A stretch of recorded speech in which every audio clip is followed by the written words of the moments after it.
Hi! Good morning! Ang aga ko naman mga storbo, no? Nag-aayos ako. Hindi ko alam kung bakit ako nag-aayos. Hindi, nagkikilay lang ako. Dito lang naman ako sa bahay ngayon. Nagkilay, tapos nag-sunscreen. Wala naman akong lakad ngayon. Nag-aantay ako ng mga parcel ko. Mga parcel, oo, kasi ang dami kong parcel. Feeling kong gasabay-sabay sila, nakakaloka. So, good luck na lang sa akin. Sana magdatingan sila ngayon lahat kasi wala ngayon yung asawa ko, nag-duty. Mas okay. Hindi ako mapapagalitan, ganun. At least pagdating niya sa bahay, meron na yun. Hindi na siya nagtatanong, oh, meron ka na namang ano, ganun, diba? Hindi ganun. Pag nandito kasi siya, tapos lahat, minsan, alam nyo ba, nandito siya, walang duty. Tapos nagdadatingan lahat ng parcel ko. Hindi siya nagagalit. Natawa lang naman siya. Ma, may parcel ka! Ma, may parcel ka na naman! Ma, Shopee na naman! Ganon. Tapos minsan sinasabi niya sa mga rider, ilan na yung delivery niya ngayon? Sinasabihan niya yung mga rider. Ay, yung mga nag-deliver ng parcel ko. Nakakaloka tong asawa ko. Pantay na ba?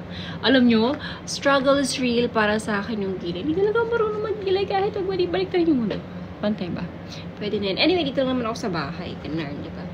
Hindi natin kailangan pantayin yung kilay. Ang importante, may kilay tayo. Hindi tayo haharap sa mga magdi-deliver na walang kilay. Charot! Ganun. I was enchanted to meet you.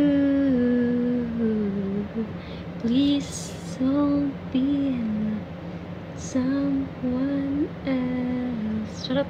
Ewan ko, parang last song syndrome ba tawag doon? Pwede na yan. Oh, diba? Okay na yan. Diba?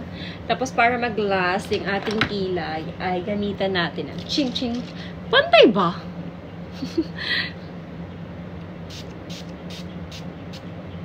Yan.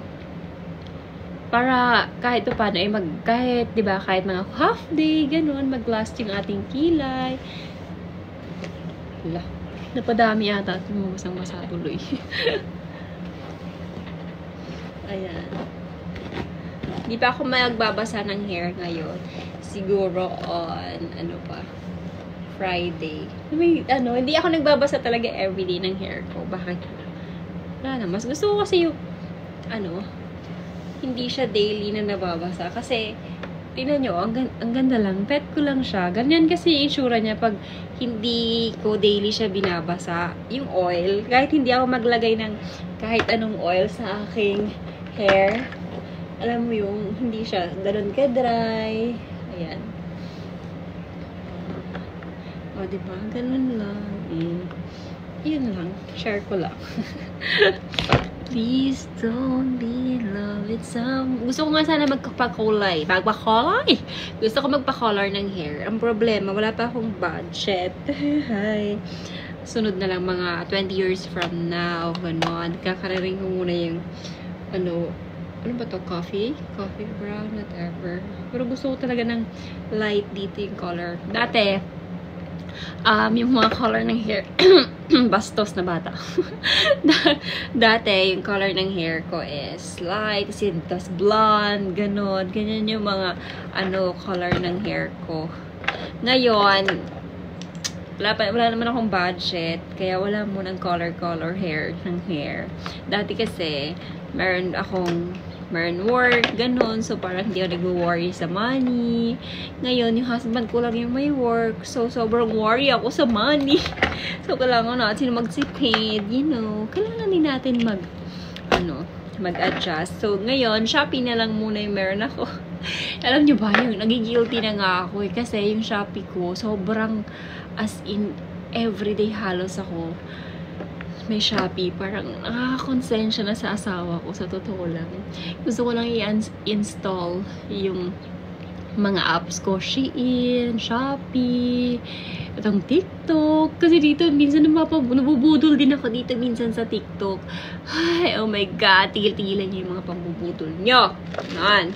Anyway, guys, magpe-prepare ako ng food ng aking mga dogs. Kaya mamaya na lang ulit tayo magkwentuhan. Mamaya isasama ko kayo kung paano ko pinapakain yung mga aso. Nagugutom na din ako. Bibili na lang ako ng gulay sa labas.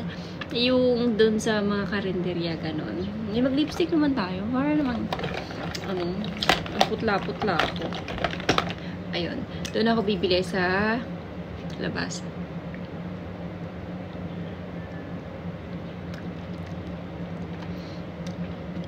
Parang dami naman.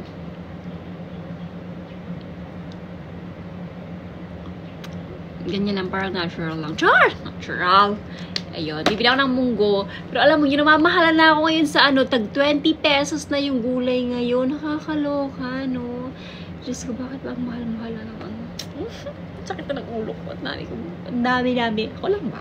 Ako lang ba yung marami, yung problemado. Problemado financially. Yun lang talaga yung problema ko. Pag nasolusyonan ko yun, wala na akong problema. Thank you, Lord, naman. Diba? Nakakain naman kami sa 3 beses sa isang araw. Sobra-sobra pa. Tapos yung Shopee ko, may dadating din everyday. May pambayad pa naman ako. So, ay, bakit ba ako nagre-reklamo? Diba? Okay na yun, Lord. Thank you po. So, ayun guys, mamaya na ulit. Bye.